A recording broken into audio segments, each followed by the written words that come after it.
Hello, good morning.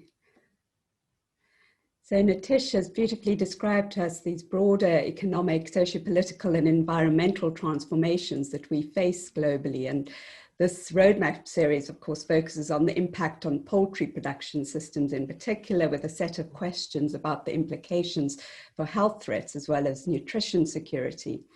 And of course, one such health threat relates to pathogen emergence, and the focus of this webinar on how approaches to outbreak preparedness might help prevent but also respond to future epidemics. Now, social scientists have tracked a shift in global policy from prevention approaches to infectious disease outbreaks to this paradigm of preparedness. We're all probably familiar with standard approaches to preparedness, which emphasize health security and a set of disease-specific control measures, with central government and global agencies tasked with leading efforts at surveillance, modeling, case detection, scenario and evaluation exercises, such as Nitish described, and health system strengthening and so forth. Overall, I would argue that preparedness puts a focus on known outcomes and predicts the likelihood that these will occur, and then attempts to reduce these to calculable risks. Efforts are then aimed at detecting or minimizing such risks. A leading social scientist, Andy Lakoff, has noted that this paradigm of preparedness is based on what he calls an anticipatory imagination. In other words, looking to future threats perceived of as discrete events to be managed through a structured framework of response.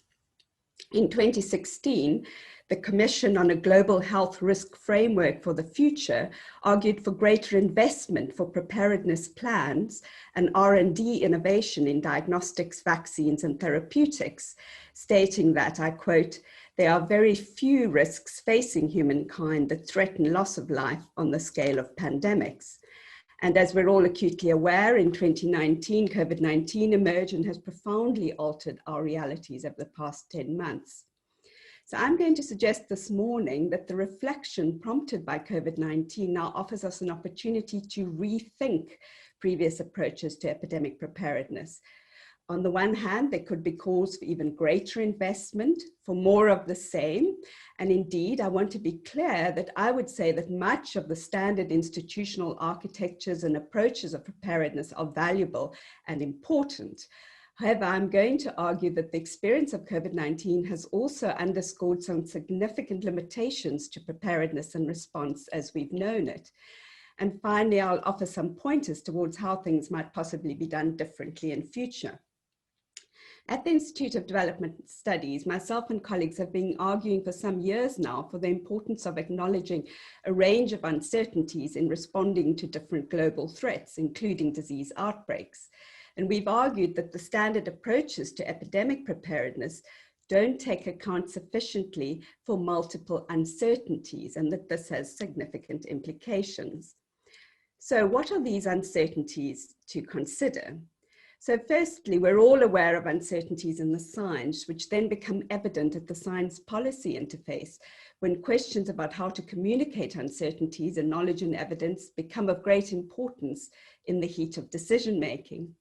In the UK, the government's insistence that they are following the science has led to a blurring of boundaries regarding what are political calls and what are matters of scientific deliberation. Scientists have been burdened with an expectation that they should espouse clarity, even as the situation created by the pandemic is shot through with multiple uncertainties in the science and also beyond.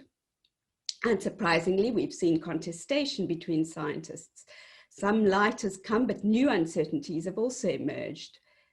Furthermore, in the UK, we've seen, certainly initially, a rather narrow understanding of what constitutes relevant scientific expertise, with a heavy reliance on mathematical modeling rather than attempts to draw on a wider range of relevant perspectives, such as from ethicists or sociologists. Secondly, as social scientists, we're very aware that there are uncertainties related to how epidemics unfold in different social, political, and economic contexts. That's contexts with different histories, state-citizen relations, forms of public authority, cultural logics, and past disease experiences. At IDS, through our social science and humanitarian action platform, we synthesize social science insights for frontline practitioners to focus on these areas. And there's been increasing interest within global agencies such as WHO and UNICEF in such briefings, and the uncertainty of context has come into view as significant. Although at times these perspectives are limited to rather instrumental applications, such as attempts to change behaviors and beliefs through a rather narrow approach to risk communication and community engagement. Furthermore, some contexts manifest a level of uncertainty that cannot easily be managed by set techniques. Indeed, new uncertainties emerge as outbreaks unfold, as been seen in the ongoing Ebola situation in conflict-ridden DRC. Here, even with the benefit of a vaccine, the complexities of war and conflicting forms of public authority, as well as competing disease priorities, has hampered control efforts. That brings us to a third set of uncertainties related to the social responses of people facing a disease outbreak, which I would argue can in turn shape the course of an epidemic. So real-time information about the impacts of outbreaks and of public health measures and people's social responses become important to inform modeling efforts and the iterative adaptation of public health and social measures. Accounts have surfaced from the West Africa Ebola outbreak of local action to protect villagers, drawing on what Paul Richards has called citizen science, and also efforts to care for the sick and dying in ways that comply with local understandings of kinship and morality. In a research project at IDS on pandemic preparedness in Africa, we've built on this idea to hypothesize that such efforts might constitute a potentially valuable preparedness from below, where people draw on learning from past disease outbreaks and experiences and social networks gained in responding to everyday threats and adversity. With COVID-19, we've seen, of course, the impact of lockdown measures, particularly on informal livelihoods in African settings, and how people have mobilized to mitigate these effects. As COVID-19, as we know, has run along fault lines of social inequality, we've seen mobilization of local networks to identify the most marginalized and also assist those who slipped into vulnerability. It seems important for official top-down preparedness plans to harness, coordinate, and support with such efforts from below. And this brings us to a fourth area of uncertainty, namely the uncertainties of precarious lives and livelihoods, particularly in settings characterized by ongoing structural violence. Attention to what happens in local context surfaces the competing priorities that people face related to other adversities, other outbreaks, and indeed also chronic ill health. Standard preparedness approaches are predicated on discrete events or emergencies, but in the everyday, people can experience also a temporality of slow emergencies. And such limitations of resources, of course, extend also to health systems. As physician anthropologist Paul Farmer remarked during the Ebola epidemic in West Africa, people have resilience, but without the staff, space, and systems, it's difficult to control an epidemic. Farmer has in his humanitarian work popularized the concept of structural violence, namely the historical and contemporary structures and relations of power that predicate that certain people and populations are harder hit by events such as COVID-19. So finally, as we talk now about post-pandemic transformations and hopes for building back differently, might such thoughts also apply to rethinking epidemic preparedness? And if so, what might be areas for doing things differently? So I would argue, firstly, by creating institutional approaches that can take account of uncertainty, approaches that are flexible, where people are able to learn and change plans rather than operating from standard one-size-fits-all blueprints.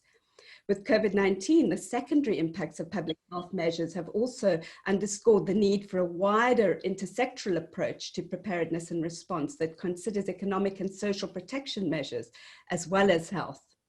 Secondly, attention to greater interdisciplinarity in informing the response and at the science policy interface with deliberative approaches to integrating different academic perspectives. Thirdly, we need to recognize the importance of taking account of a broader range of knowledge and understandings. And by this, I mean not only scientific knowledge, we can also learn from local contexts and responses that might be useful to harness.